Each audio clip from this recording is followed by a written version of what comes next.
good to be together this morning. So much anticipation for what God's going to do in our midst. Today is day 3 of Saddleback, the return gathering. Hey everyone, we're here at the return gathering here at Saddleback Church, where there's so many people all around the world coming together. And so looking forward to more opportunities to pray, more opportunities to learn, and then also reflect on my own life. And we're seeing the Spirit of God just move so powerfully, uniting people from different churches, different campuses, different extensions, nations all around the world. Have you ever had that situation where you had a relationship with a friend, but then something happened and it was awkward after that? And I think a part of the reason why is because with relationships, if there's something that went wrong and you don't say I'm sorry, then the relationship continues to be weakened in some ways, right? And so it's like that with our relationship with God. God is already loves us, forgives us, but on our end, there's this important need to also say I'm sorry too. And that's what it means to repent, to say I'm sorry, I'm turning back towards you, I want a relationship with you. And so there was an opportunity to kind of sit there and really think about what it is that is going on in my own heart, or all of our hearts, as we think about what is something that we want to say I'm sorry for, that we want to repent for individually.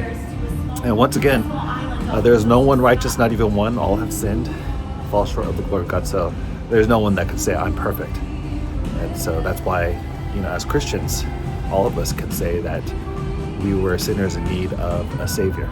So having the opportunity to repent gives us an opportunity then to remember and reconnect and strengthen the relationship that we already have in God who has already paid for our sins in advance. And then there's also a time to repent and say I'm sorry as a generation. Are there things that are happening in our community, in the world around us, that maybe we're not directly a part of, but we are connected to? And so there's a calling out, a repentance generationally as well that we have the opportunity to do. And I found it to be really refreshing to have God identify in me an area that I want to grow in, that I'm sorry for, that I don't want to have a hold over me, and also to pray with others as we think about our generation and wanting something more, something better as well. And I've been going around personally just asking people, hey, what is God doing? Share your story. What's your testimony? And one thing I've been hearing from college ministry folks at our campus at Irvine North is the testimonies of tears.